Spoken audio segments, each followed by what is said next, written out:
प्रसन्न देखकर साध्वी कहती है, यह पुष्पहार आप ही रख लीजिए। फिर वह पुष्पहार लेकर ऋषि मुनि खुशी खुशी प्रस्थान करते हैं और विद्याहरि भी वहाँ से चली जाती है। दुर्वासा ऋषि कैलाश जा रहे थे कि उनके मार्ग में देवराज इंद्र मिले। इंद्र ने दुर्वासा ऋषि को भक्तिपूर्वक प्रणाम किया। तब दुर्वासा मुनि ने इंद्र को आशीर्वाद देकर पुष्प प्रदान किया। इंद्रासन के गर्भ में चूर इंद्र ने उस पुष्प को अपने ऐरावत हाथी के मस्तक पर रख दिया और उस हाथी को पुष्पों की सुगंध सहन न हो सकी और उसने वो पुष्प जमीन पर गिरा दिया।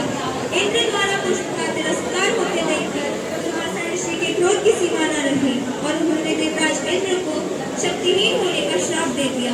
इंद्रदेव क्षमा याचना करते हैं और वहां से चले जाते हैं।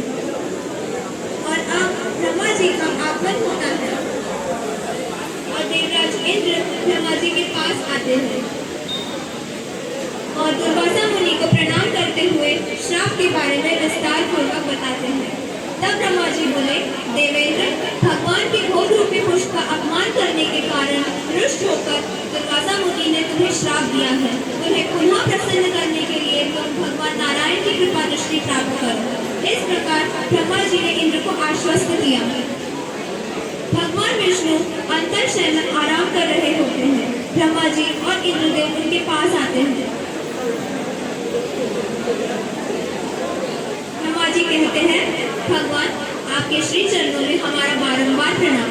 भगवान, इंद्रदेव के गर्व के कारण दुर्वासा मुनि ने उन्हें श्राप दिया है, जिसके कारण सभी देवगण शक्तिहीन हो गए हैं। अब आप ही इसका कुछ समाधान दीजिए।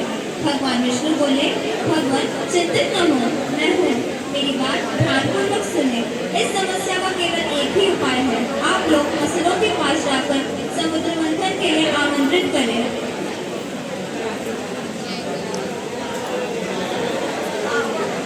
फिर ब्रह्मा जी और देवराज इंद्र असुरों के दरबार पहुंचे और वहां जाकर उन्होंने राजा बलि को आमंत्रण पत्र दिया। राजा बलि के सेनापति ने उस आमंत्रण पत्र को ध्यानपूर्वक पढ़ा। ब्रह्मा जी और देवराज इंद्र असुरों को आमंत्रित करने के लिए वहां से चले गए।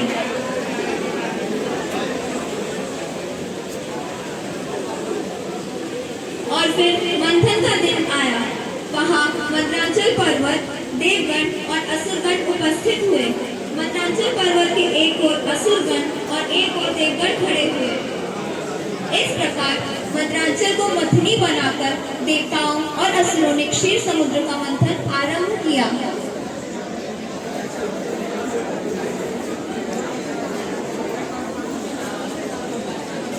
मथनी के दौरान उस समुद्र से विष प्रकट हुआ और वो विष के कारण चारों ओर त्राही त्राही मच गई और सभी देवगण चिंतित हो गए। इस समस्या के समाधान हेतु विष्णु जी शिव जी के पास पहुंचे।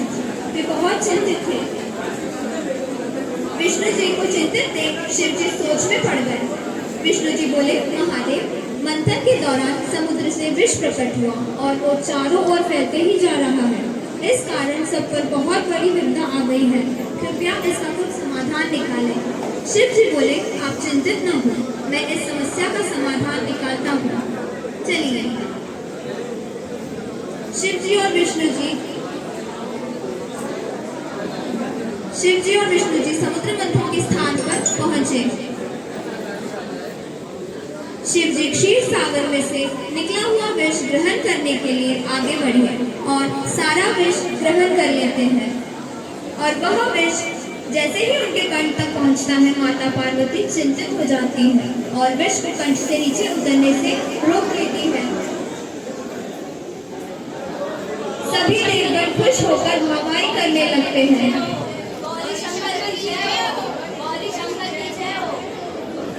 मंथन पुनः आरंभ हुआ।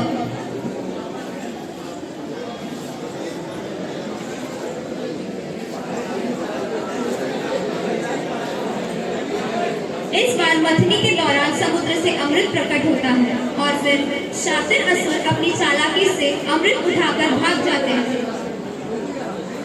सभी देवगण चिंतित हो जाते हैं। इंद्रदेव विष्णु जी से कहते हैं, हे विष्णु, अब तो सब सर्वनाश हो गया। असुरों का राजा बलि अमृत लेकर भाग गया। कृपया इस समस्या का कोई हल दीजिए।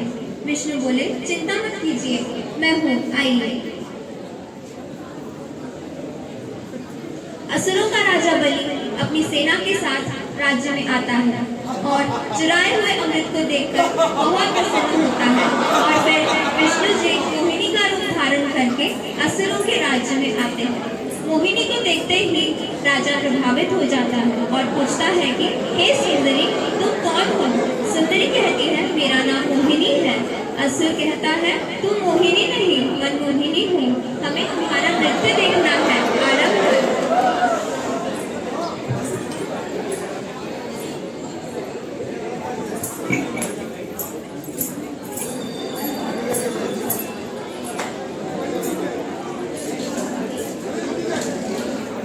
मोहिनी अपने नृत्य से असुरों को भ्रमित करते हुए देवगणों को अमृतपान कराने लगी।